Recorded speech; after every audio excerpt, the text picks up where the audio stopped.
వెంకటాచల క్షేత్రంలో ప్రతి సంవత్సరము వార్షికంగా నిర్వహించేటువంటి భక్తులందరికీ ఆనందాన్ని కలిగించేటువంటి పుష్ప పల్లకి మహోత్సవం దక్షిణాయన పుణ్యకాలం సోమవతి అమావాస్య కర్కాటక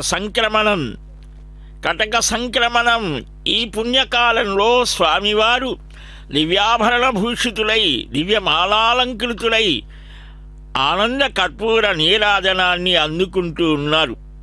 వైకుంఠాన్నైనా వదిలి ఉంటాను గాని తనను ఆశ్రయించిన భక్తులను మాత్రం ఒక్క క్షణమైనా విడిచి ఉండలేను అని శపథం చేసి ఈ భూలోక వైకుంఠంలో నిలిచినటువంటి స్వామి ఆ శ్రీయపతి శ్రీనివాసుడు.